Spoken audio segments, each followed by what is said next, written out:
Okay, I tell you what, I've got 9:03. We'll have some other folks kicking in here. Good morning, Kristen. Good to see you. Jim, good morning. Morning. We'll get things rolling. So guys, this may be a smaller group. I don't know. We've had a few that couldn't make it but wanted to hear the recording.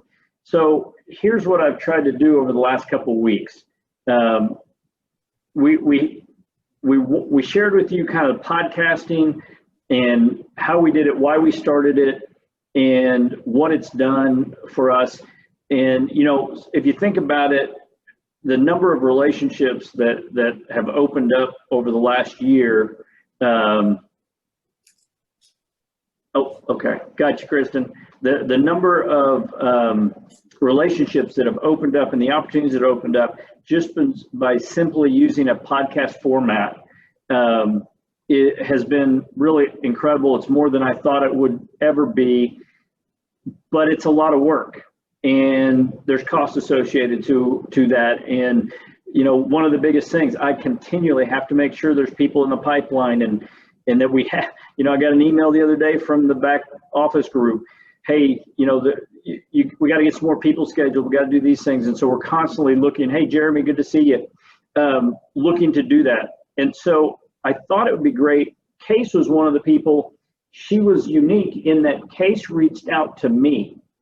And it gave me a dilemma because at first when I got an email, I actually got 3 or 4 emails in a couple-week period from people wanting to be on the podcast. And I got to be honest, I didn't know how to take it because it was new. What I did is I decided to have conversations, got on a call with each one of them. Case was the only one that I invited to be on the show. Because I saw a connect. I saw value in what she could deliver to my audience. And so I thought it would be really good coming on the heels of what we've shared from doing the podcast from the podcaster seat to shift and bring Case in here to talk about her journey to booking herself on podcast. Because I don't know if you know, we've talked about this concept of thinking about your business as a media company. Like we all have our specialties, we all have our skill sets, but today being able to get our message out there and grow the audience and connect with the right audience, we can do that cheaper and in ways that we could never do that before. And so I'm gonna just hand it over to Case. And Case, if you'll just kind of, maybe if you want to tell a little bit about your backstory for those that aren't familiar with you, and then let's talk about the journey that you've been through in getting out there and getting your message out through being a podcast guest. Yeah, okay? Sure, right. Absolutely. Thank you so much. It's so great to be here. Good morning, everyone. And I'm honored that I was you took my pitch and had me on the show. That's just great. That helped me feel good that I was on the right path. So just quickly, my background is quite extensive, so I won't go through the whole thing, but I had a full-on career, college, several different professions before I decided to go full-time into online business. And I actually came into online business as a writer. I had started ebook self-publishing, and I spent some time, I was at law school and I was actually publishing, and I thought it was so great how Amazon and Smashwords had made these platforms available for writers, and I just realized that this was happening for all of online business. And so that's the path that I followed in, was the ebook self-publishing path. And then the biggest part of that process is, of course, the marketing, the promotion. How do you get your name out there? How do you get people to find out who you are? And I took a course, an online course, and one of the things that was in that course was talking to podcasts. And I listened to podcasts. I have a podcast, and I hadn't thought about actually being a guest on podcasts. So I followed the path. The first step is, and I'll sort of talk about, the process, and this is the process I'm helping people to understand now. The very first step, of course, is, what are you going to say? So it's a podcast, it's an audio medium, what are you going to say? And that's where a lot of people get stuck, because even though you're deeply into your business or your product, your service, and so on, you haven't quite thought about, for a lot of people, how you want to explain it to other people.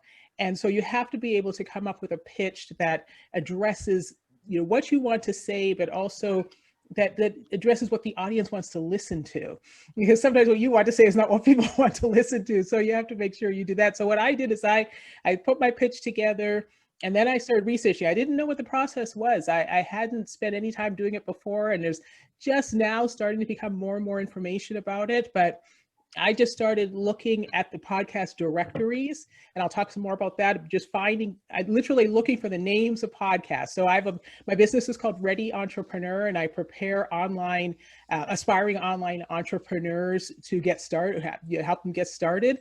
So I was looking for podcasts that had the word entrepreneur in them, or entrepreneurship, or entrepreneurial, or success, small business. And so you go into the podcast directories, you start entering all these keywords, and that's what I was doing. I was pulling all those out. And then each time I'd find a name, I would then research that podcast, going into Google and going onto social media and looking at, what the podcaster is talking about and so on. And then from there, if it looked like it was a good fit, then I would send the email reaching out and hopefully get a response. So I ended up, I would say, I've researched over 1,000 podcasts, largely because one of the things about podcasting is it's forever. So there are a lot of podcasts that are inactive, but they're still listed because as long as somebody's paying the hosting fee, it's still out there. So I ended up researching over 1,000 podcasts. I sent pitch emails out to about just over 300 and received, the responses. And I've done now almost 40 interviews. This is in a 4-month span. 40 interviews and more to come. And the thing about this process of doing it yourself, the DIY process, is I know it can be difficult because you got to do all the research and everything yourself, but you then have that direct connection to the podcasters. You're the one reaching out, you're talking to them, you have a conversation like Rick and I did, and so you're actually learning more about your industry, about what's going on with podcasting in your specific topic area, your subject area, instead of just handing it off to an agency that may or may not get you 1 or 2 interviews, and you then also don't build the bigger connection. So that's sort of the quick version of the story, but we can get into the details. Well, Case, I like that because you hit on something. There's a lot of agencies out there that you can pay for that service, but what I've heard, because I have not done it, but what I have heard is the results are sketchy at best, because nobody's going to know better where the right match for you as a podcast guest is going to be. Right. And the ability to connect that way is good. So I'm curious, because I'm gonna put you on the hot seat a little bit, and then we'll get into let's get into the meat of this. But you said you've done 40 podcasts. I'm interested, has that resulted in business opportunity for you? Yeah, there's a couple of things that have happened. It's such a great process. There's 2 things. So I was promoting a book. I'm afraid I didn't say that. I was promoting my book Recast, and that's what got me on that path. And so what I tend to do is when a podcast goes live, I will check and see if there's a bump in those Amazon rankings. And I have seen that a couple of times, which is always nice. And then in terms of collaboration, I think, let's see, right now we have the opportunity here to speak to all of you, coming up with a podcast interview with Rick. I've just had a podcast interview the other day where we're now, the podcaster and I are talking about doing a mastermind, because again, we're all in the same area. So the podcaster, it's Anita Clinton, who does the Be Great Global podcast, and she focuses on people finding what they want to do in life, finding their why, their destiny, and so on. And I focus on helping them into online business. So it's a nice segue from what she does to what I do for a mastermind. So we've been talking about that, and that might be an opportunity. There's others that are, I have what I created from my experience of becoming a podcast guest is I've actually done a podcast, blogs, book, and a course all around how to be a podcast guest now. And I've sent that out to a couple of the podcasters as well. We're discussing how we could take that. I'm going back, similar to this experience, there's another podcaster who has another show that I'm going back on just to talk about the podcast guest experience. So yes, absolutely. I think taking a step back, the question you ask yourself is, why do I want to be on this podcast? So beyond, hey, I want to be famous. It's sort of, do you want to build authority? Do you want to promote a product? Are you trying to establish yourself as an influencer?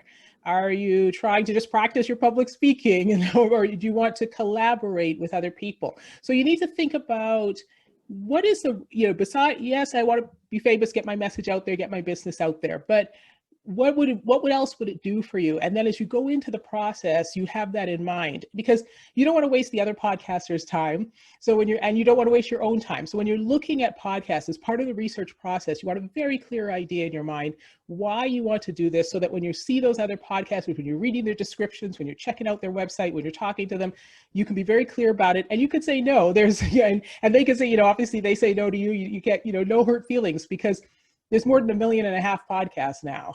So there's a lot of space there to keep, if one doesn't work out, you go on to the next one. So, Case, if you're sitting here right now and one of the folks on the call is saying, you know what, I see value in this, I want to add this, in your mind, like I've thought a lot about it, and the reality is you do have to think about what it is you want the outcome to be, right? And you don't have control over the exact outcome, but you have to have that in mind and kind of reverse engineer back into that, right? Like, and it could be the mission of your organization. It could be a product offering or a book or something like that. But once you kind of get through that, right? Once you're through that point, what is the first step? Where did you go specifically? For example, how do you research all the different podcasts out there? Because there's iTunes and Spotify, and hey, there's even a web or a app. I think it's called Good Pods, and it's kind of a social network for podcasting. So where did you start as you went through that of looking at all these and deciding who you wanted to target? Yeah, so I'll tell you my process, and then sort of some of the things that came out of that. So I started with Google search, and I just put in the search bar entrepreneur podcasts, and I saw what came back. And then I inadvertently hit on images, so Google Images, and all these graphics of podcasts came up. So that was a surprising place to find them as well. And so what I created a spreadsheet. I just put it down, all the names that I was seeing, everything that looked, any name that sounded relevant, I just put it down. And then the next step was to I look at Apple Podcasts next. There are more than 60 directories. So there's different reasons to look at different ones. And the reason I like Apple Podcasts as a search place, because when you bring up the podcast page, you get the description of the podcast, but also you have the episodes running down the other side. I don't know if you've ever looked at the website. You have the episodes, and then there's at least 3 or 4 lines about each episode. And the reason that's important is because you want to understand what they're really talking about. Sometimes the description doesn't really explain it. One thing that, as you go through this process, is that the description can be anything, right? Because podcasting is a bit of a wild west still. There's no rules, there's no regulations. The description could be nothing as well. So you don't really know from that if the podcaster is actually doing that on their show. They might say one thing, and then you look at the episode descriptions, you're like, oh, okay. Or they might say they're doing interviews, but you look and there's been no interviews for weeks.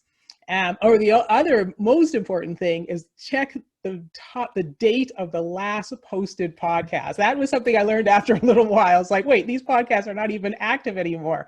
So I should say that's the very first thing. When you look at a podcast, check the date of the last posted podcast to see if they're still active. Now, that raises another question, because not all podcasters are inactive just because they haven't posted something for a month or two. Like, they might be on a vacation. Again, there's no rules, right? So if the podcast looks great, and maybe there's been no episode for the last 2 months, but you can still send them an email. Maybe they're just taking a break.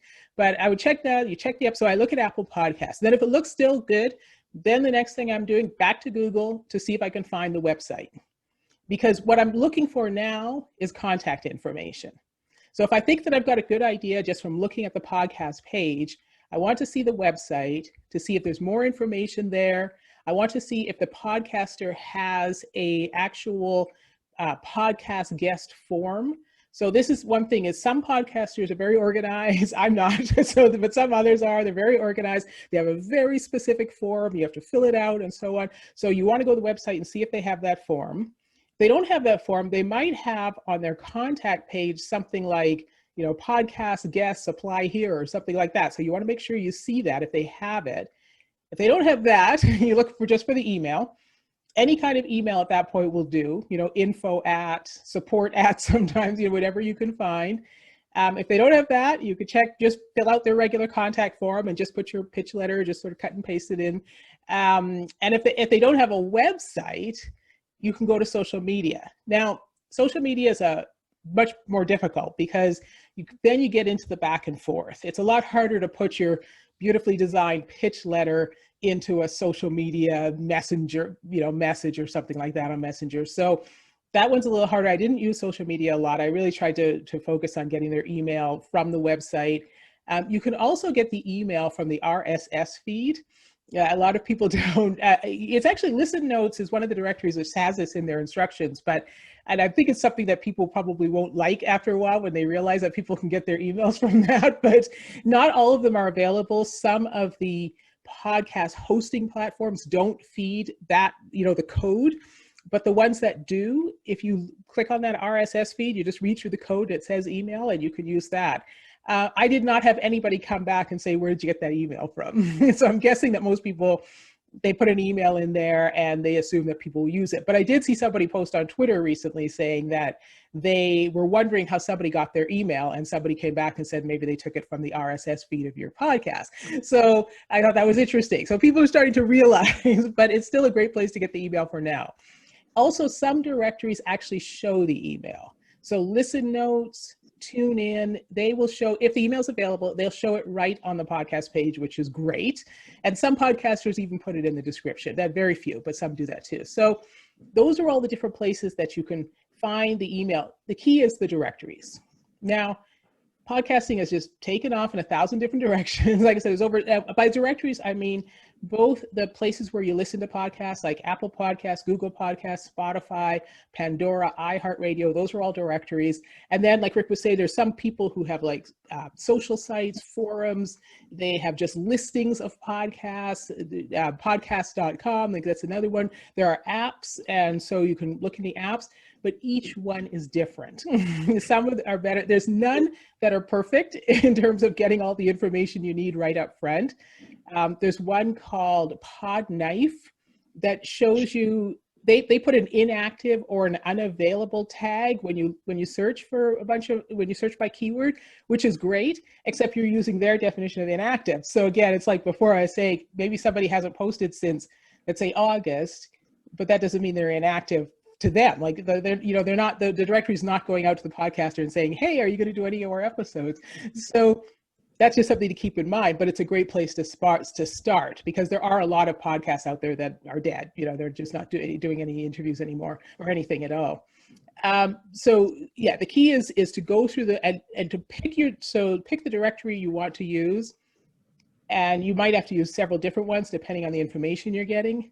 And then you build that list of what look like relevant podcasts, and then each one of them you search one by one using Google, finding their websites and so on to find the information. So in case that's a bit overwhelming, yeah, but right, I mean, am I the only one sitting there going, wow, that sounds like a lot of work? But really what I hear you saying is, look, pick Google search, start there, figure out what it is. And like some of you have niches in your business, right? And others of you, are focused on a certain type of industry or whatever. So you can narrow that down and then get in there, build your database, whether it's a CRM system or it's a simple spreadsheet, right? Whatever you can to track it. So now I have let's say that so let me ask you this. If I wanted to find 25 podcasts, let's say my goal is to reach out to 25 podcasts over the next couple of weeks and see if I can get some interest there. How long is it going to take me going through that process to find 25 viable shows in your opinion? Yeah, I think, well, It's going to take a couple of hours, but because the key word is viable. So you'll find a lot of podcasts that look good, but you might not find the contact information, or you might find out that they don't do interviews. That's another thing, or maybe they stopped doing interviews. So what you're really looking for is your subject area, your topic that still do interviews, that are still active. Now, I say that, but it could also depend on the subject, because if they're, again, with 1.5 million podcasts, there's so many different subjects that people are talking about. There's just so many different things that people are out there doing. So you might have something that's really hot right now, and you go through and there's a ton of podcasts that are available, and you reach out to them.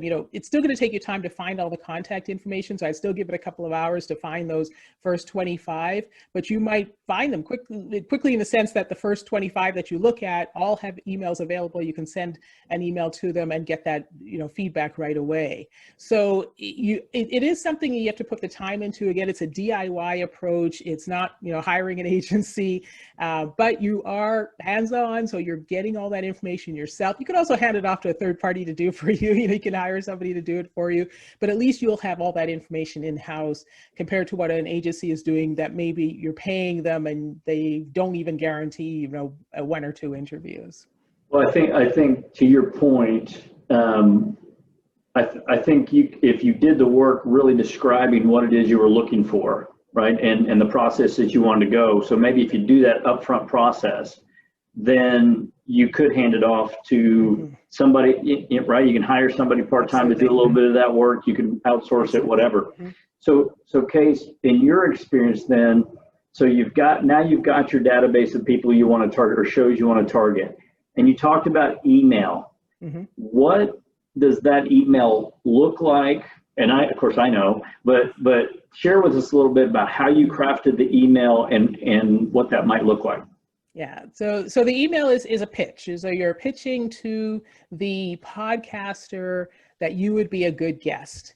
So I always start right at the beginning, just quickly introduce myself. Actually, because I was, this is the last few months, I think the first line of my podcast, of my email is something like, I hope you're doing well in these disrupted times, because obviously you don't want to kind of just throw yourself out there when when the world's kind of unstable right now. So I had something like that as the first line, but that sort of depends on the world. And then I get into who I am. And I always point out if, I say something like, I discovered your podcast, or I see that you're talking about this, or perhaps, you interviewed so-and-so who is also talking about what I'm talking about, but you have something in the introduction to catch their attention right away that shows that you know who you're talking to, and it's not kind of just a standard type of email. You want to always customize the email as much as possible. I created the pitch in a way that I could always customize it by switching things in and out. So I have that introduction, introduce who I am and why I am reaching out. I'm Case Lane, the founder of Ready Entrepreneur, and I have a new book called Recast, and I went from there. And then I talk about why it would be relevant to their audience. So my book is about X, and I see you talk about Y, and these two subjects are related, and you go through there, and you want to make sure you ask, say why. So you say, because of this, I hope you would consider having me on as a guest. You want to make it clear that that it's a pitch. And then you put in suggested topics, because you also want to show that you understand what they're talking about. So you could put something to the effect of, I'd be interested in speaking about the following subjects, or your audience may be interested in the following subjects, which I have expertise. I always put 3. And I also put them in the way that they display it on their podcast page. So if their episode titles are all how-tos, then I put all of 3 suggestions as how-tos.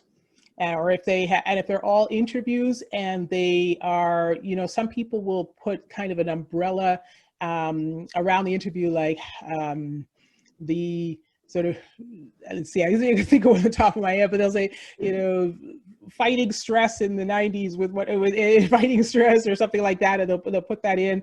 And so you want to kind of tailor your suggestions to what the podcaster typically talks about and the way that they talk about it. So you don't have to listen to 100 episodes to find out, but you can read in their descriptions and see, because you want to reduce the amount of time that they have to be thinking about it, right? So if you can position yourself in a way it looks like, oh, this fits right into my show. That's great. Then you've sort of broken that barrier because you've made it clear that you've paid attention to what they're doing. And then you just can wrap up by saying, if it doesn't seem like a fit, that's fine. Just hope that, would love to talk to you or something like that. You can just wrap that up. You want to leave it open for them, obviously, to make a decision, but also not to respond, because most will not respond. So that's just the way it goes. I had a pretty good response rate in about 25%, which is about double what people claim will respond. So I think, but you just won't hear from people, and that's fine. But so you can leave that open that you expect that, but not in you kind of want to do both. You want to play both sides. Like if it doesn't seem like a fit, no worries. I think that's the line of mine. But if it does, if you would like to speak, I'd love to speak to you as soon as possible so that we could schedule something. So you want to make sure you make it okay not to respond and say what you want, which is that they do respond so that you can get on the schedule. And again, you write the pitch letter in a way that allows you to customize it, that you can switch things in and out. If you hand it off to a third party, make sure you make it very clear to them not to send the same email to everybody. You want to make sure you customize it a bit, and that's another reason to do the research. Again, it takes time to do the research, but it gives you the points that you need to put into your pitch so that your pitch is customized to that actual podcaster. Very good. 25% sounds realistic. I mean, I think that gives you plenty of podcasts on a monthly basis. If you could scale down to 25 and go 25% of those to get booked. And we'll talk about, there's a couple things that I have left, but let's do this instead of me monopolizing the questions. Let's open it up to the folks on the call. Anybody have any questions for Case? I do, if you don't mind. Absolutely. I've been taking copious amounts of notes, Case. Thank you. You've got a lot to offer, very valuable. So what I'm hearing, if I'm hearing it correctly, this is very interesting to me. But you're teaching or sharing a way to go out and get yourself in front of these folks, and then having a chance of them responding or not responding, and you picking the right places. And it sounds like to me you got to pick the stuff that would be a valuable guest at, obviously providing value to their target audience. But how do you, so that's one approach, and I agree with that, but also you as a podcaster or Rick, how do you put yourself out there in a way that you're found? So, it's one thing to say, hey, I'd like to be on there because I want to promote me and provide value to your audience. And then they're kind of picking and choosing. But you'd like to be able to also kind of, how are you picking people to be on there? I mean, you're kind of like, I get lots of people wanting to be on, but here's who I want on.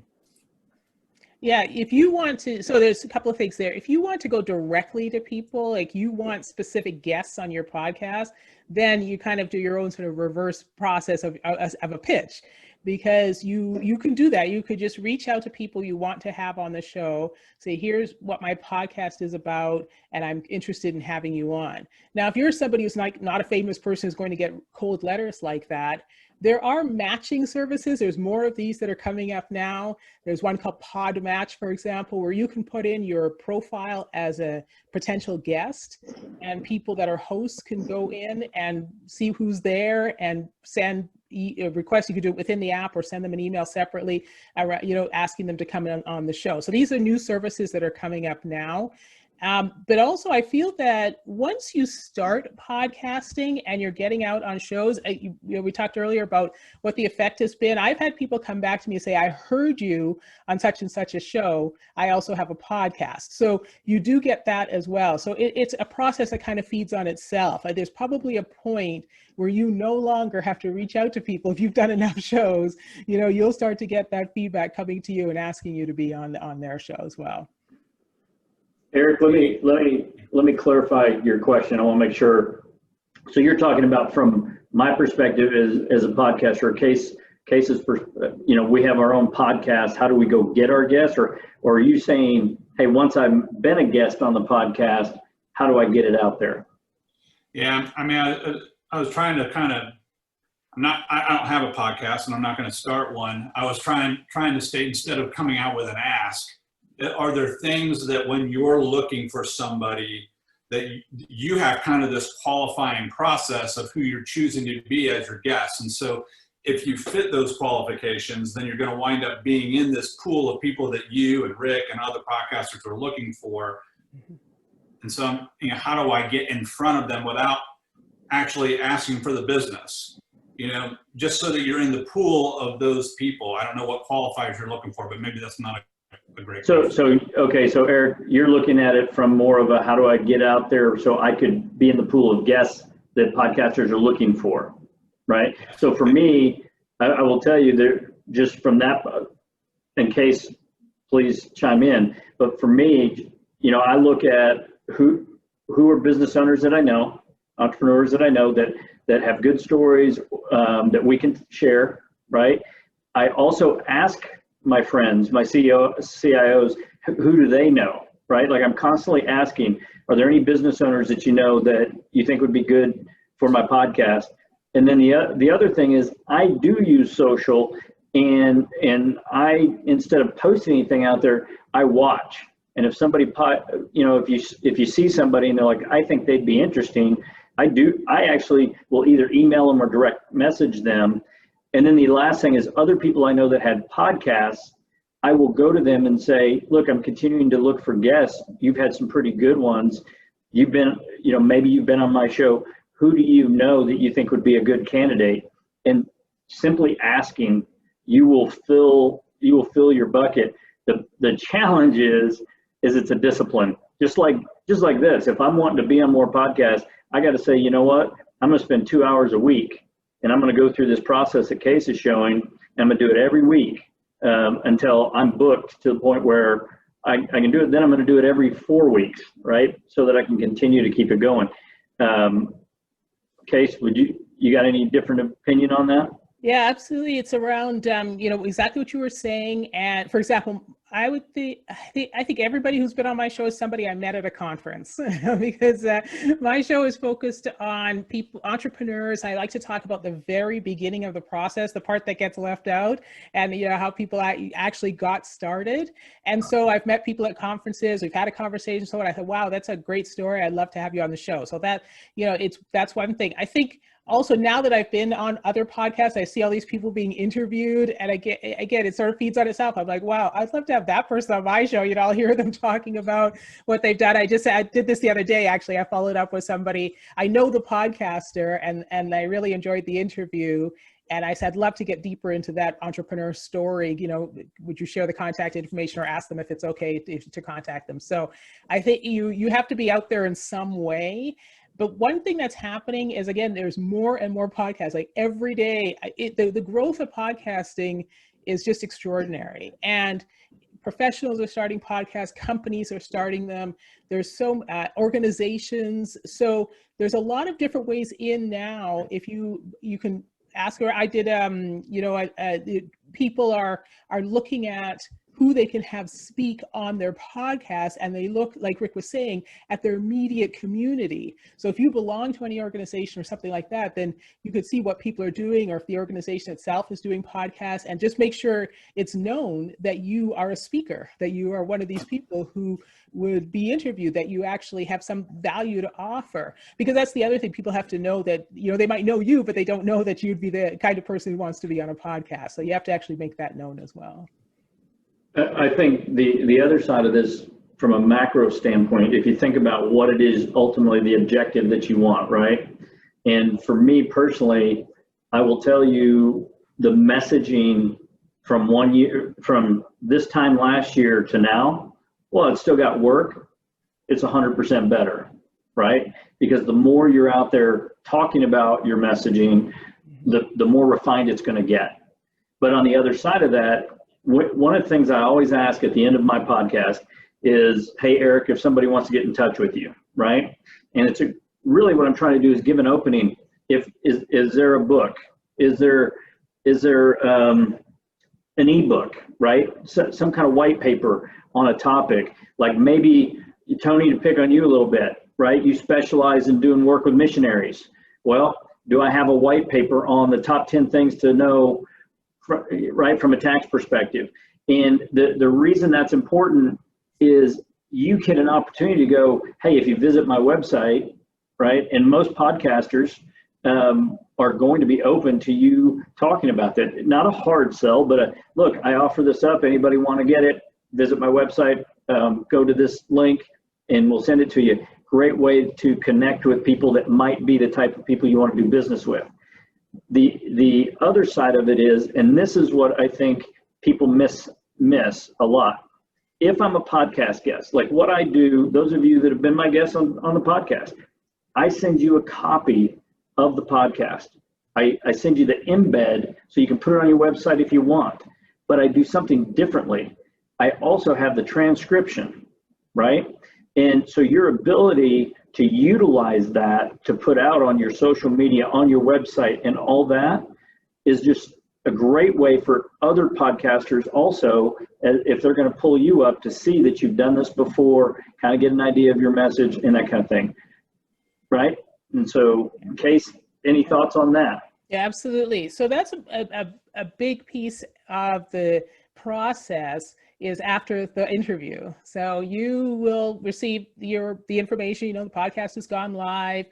Most podcasters provide a link or an embed or something like that. So you would then, it's up to you to promote it. I know there's a bit of, not controversy, but some conflict in this is, is it up to the podcaster to promote or is it up to you? I say it's up to both. I mean, if your podcaster has a show, they should be, I guess they go on and should promote their own show. And if you've been on a show, you'd be promoting it too. One of the goals is for both sides to be building their audience and reaching out to new people. So the expectation from both sides is promotion, and that is your social sites and so on. And as I mentioned earlier, podcasts last forever. So I was thinking about, how I can take all these interviews I've done and re-promote them in some way, in some sort of package or bundle or something. I've created a page on my website that has all of them there and promote that page, or into different social sites. If you're setting up on Pinterest or something, you put up, a whole, what do they call them? Pin boards, a whole pin board of interviews, but things like that.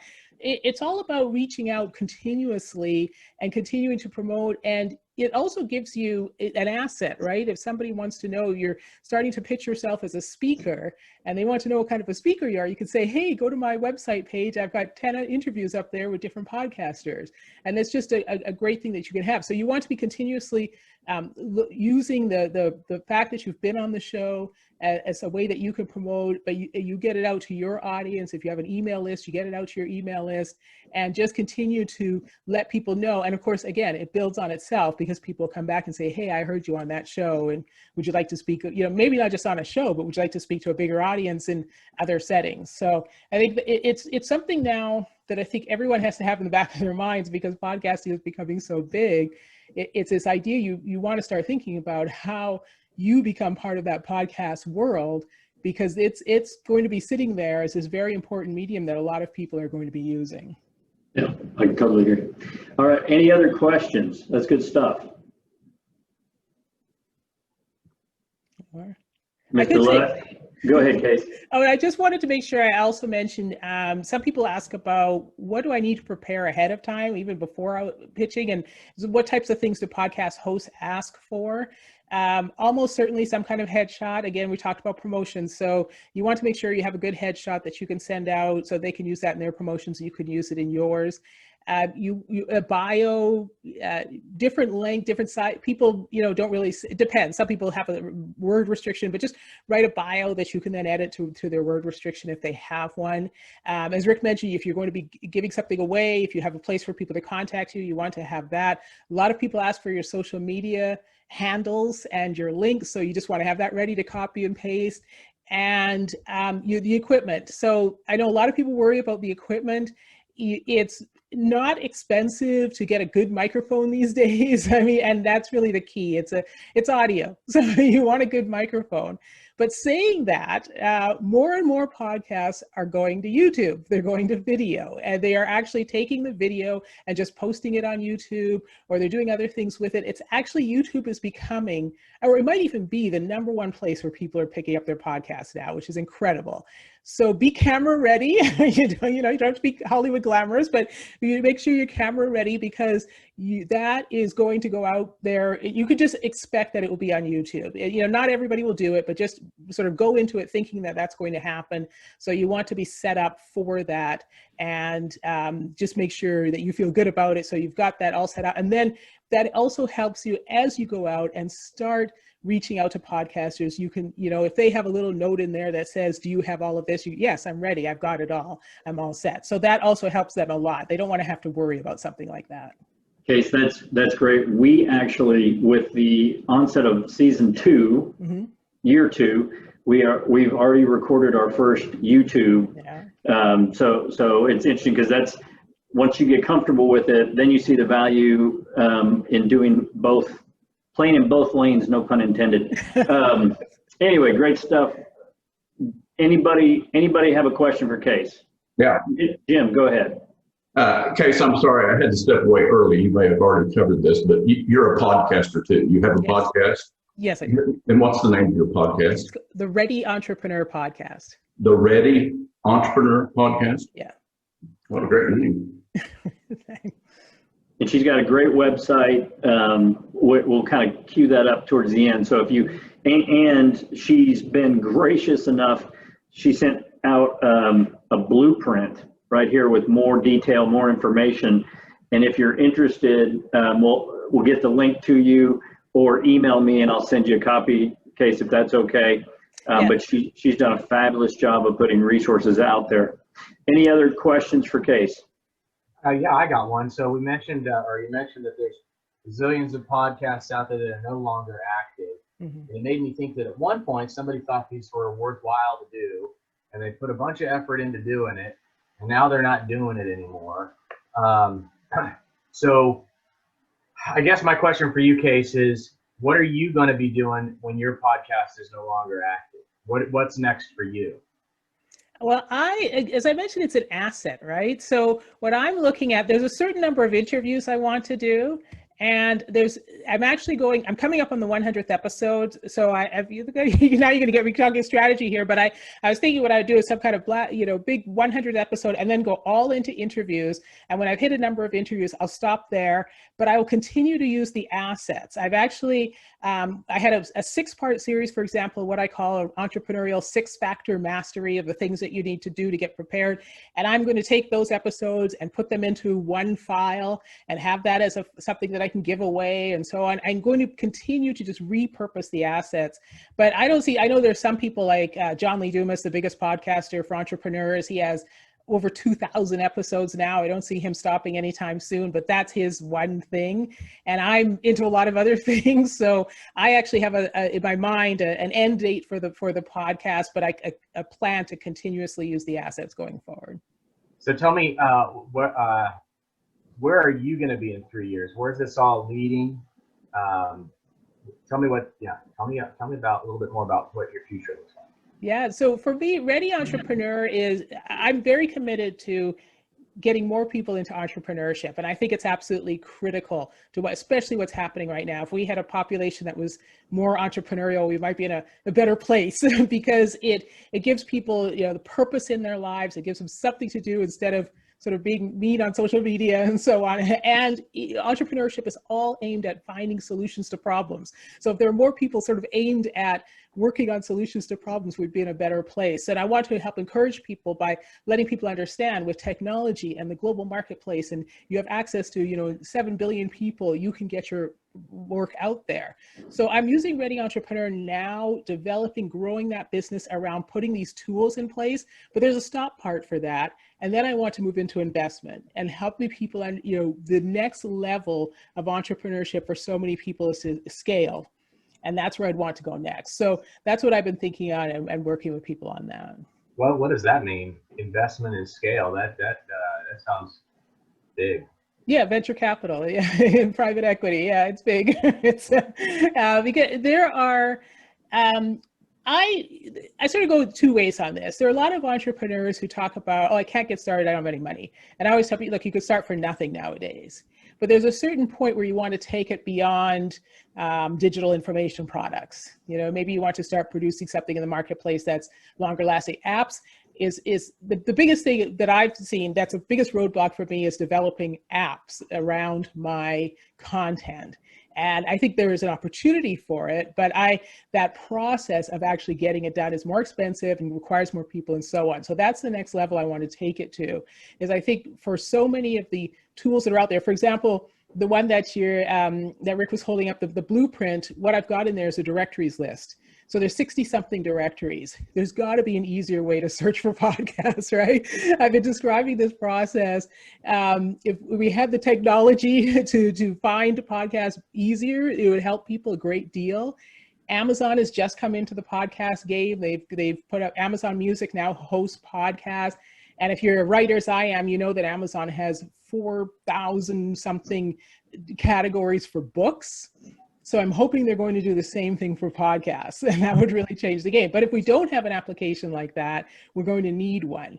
And so I see that being able to take the digital information products that are being put out there now as PDFs and online courses and all those things, everybody wants everything faster and better. And I think application technology is the next place for it, but that's going to require investment. So that's where I'd go next. Got it. So what you're saying is you've built this library of experiences, and you want to make what you've done easier for other people to kind of do what you've done. Mm-hmm. And having apps that kind of would help them sort through the zillions of dead podcasts and that sort of thing is something that you recognize that you would benefit from. So therefore, there are other folks out there that would benefit from that as well. So you want to put together those tools for those people, and you're kind of at this point where you're like the meta podcast person. Is that right? Yeah, that's part of it, because it's not just one thing I realized, it's not just for potential podcast guests, it's also for listeners. Because we have these 1.5 million podcasts, and a lot of people coming into podcasting for the first time, they're just going to get word of mouth about what to listen to. And they're not going to be going deeper into the 1 million plus that are not ranked in the top 100. And because of that, I think they're missing out. They're missing out on great conversations, on important learnings, on interesting information, simply because it's so much harder to find the next million of podcasts. And so this is a process. Being able to find podcasts is going to be something that listeners are really going to be looking to, because after you get through the top 100, and the top 100 are all interviewing each other, then what? You want more. You want more niche type of topics. You want to hear people that you really resonate with. And it's so much hard. The typical listener is not going to go through, we're talking about a process for somebody who wants to be a guest and grow their business and build their audience and so on. So you'll put in a few hours a week to do that. The typical listener won't. The typical listener is going to need a much sharper tool. And that's the same tool that a potential podcast guest can use as well. Cool. Awesome. Well, I appreciate you being on Rick's show. Thanks, Rick. Thank you. So, Jeff, and for you guys that don't know, you might have heard Steve talk about this last call. The average podcast has 6 shows. And so it's a big deal to have 100. Case, fantastic job. But the whole idea, and why I really wanted to share all of this isn't about going out and getting advertisers, right? I think that might be one of the reasons the average only has 6, right? Also, it's a lot of work. And if you try to do all this on your own, and maybe you can, if you have the tech skills and the time, great. But to outsource editing and platform and all that, it has a cost to it. But if you can think about this so now we're bringing both perspectives. And that's really what I was super excited about, is I wanted to show you from Case and I, from our view of why we do the podcast, right? Like I told you, I think you guys know this, I had no intention when I started. I just wanted to tell stories. I wanted to hear entrepreneurial stories. And that just, Steve kind of guided me a little different down that road. Same thing, I'm sure, Case, right? Like it's grown the community. but also this is an opportunity. This is what I think about. There's a lot of marketing companies out there, and I'm not taking anything away from them. There's value. But a lot of startups will spend so much money on all this marketing and all this stuff. And the thing, and I struggle, I don't know the answer with this, but I look at this and say, if I invested 2 hours a week, if I used this and reversed this, like Case has all this vision for what she's going to do with these interviews and all the content she's putting out there. But what about you, right, Jeff? Like how can you use the content from you being on people's show to get your message out there, and really what's that going to cost you, right? And so it's not right for everybody, but for those of you that want to get the message out there, that don't necessarily want to do a podcast, this is what we wanted to share. And I think, Case, I think you've done an unbelievable job. So thank you for that. Okay, so if people want to check out the website, they want to get the PDF, like I said, on the podcast blueprint that you put out, again, they can email me. Everybody's got my email, and I'll send you the PDF. But check out Case's website in case I don't have it memorized, so please share that with our audience if you would. Yeah, it's readyentrepreneur.com. So I aim to get at aspiring online entrepreneurs how to get started. I'm a big picture person. It's the big picture on online business, the one sort of piece that's missing for a lot of people when they come in and say they want to do something, but they don't know what to do. So readyentrepreneur.com, and on any page in the website, you can join the community, and I'll be keeping you updated with all the different things that are going on with the site and with the company. Fantastic. Well, we appreciate having you. Guys, we got a couple minutes. I want to hit a few things. So if you liked this, first of all, thumbs up, right? I think it's been valuable. I've learned a few things. So we've gone from hosting a podcast to being a guest on a podcast. The next Zoom call will probably be a couple weeks. I don't actually have it on the schedule yet, but I do have the content. And what it's going to be is how to build your story, one that's irresistible to clients. And so whether it's, we talk about mission, building that out versus mission statement and how important it is to your organization. Your story, they talk about the elevator speech or whatever, but there's a real nuanced approach to building your story so that when you go on Case's podcast, right, you can get the message that you want across the way that you want, the way that will attract people to you, and then offering whatever it is you're going to offer. So that's the topic. I'm trying to nail down the guest to help walk us through that. There's actually workbook that goes with that to help you. So that topic's coming up. Wednesday, those of you that have seen, we are doing a call for those that are interested from 9 to 10:30. I don't know if it'll go that long. I've just left 90 minutes. The idea is to really pinpoint what needs to happen between now and the end of the year. That one thing, maybe two things that you feel need your attention. We're going to walk through the OMAN process, how to build in accountability on that, and how to build in real discipline to getting that done, and realizing open the door to other things that we can let go. So if you're interested in that, send me an email. I'll send you out the invite. Again, I'll tell you why I'm doing it, because I'm passionate about people having a 90-day goal. I know when we have, it's great to learn stuff like this with Case. We know that can help, but we know when we actually have accountability to doing that the productivity, the ability, the effectiveness of putting that to work shoots through the moon. It's like 81% more effective when you have accountability in that. And so I want to just share that with those that are interested on Wednesday from the 13th from 9 to 10:30. If you're interested in that, email me, we'll send that. The last thing, and this is for everybody, so if you're listening to the replay, by the way, shoot me an email as well. It's funny because we've wrapped up our first online 13-week virtual mastermind, and the number of people that were in that group that have reached out to me this week and said, I feel weird. I haven't had my Tuesday call, my connection with the group. That lets me know that we're onto something. And we're getting ready in October to launch our next one. And we cap it at 12 people.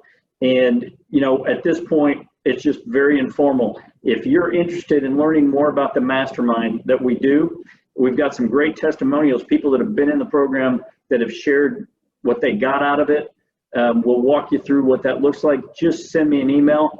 Let me know that you'd like to learn more about the mastermind, and we'll get connected with you and go through that. So with that, how'd we do today, guys? Was this good? Thumbs up, thumbs down, halfway? Good. Case, again, we appreciate you. Stay in touch, and guys, have a great weekend. We'll see you soon.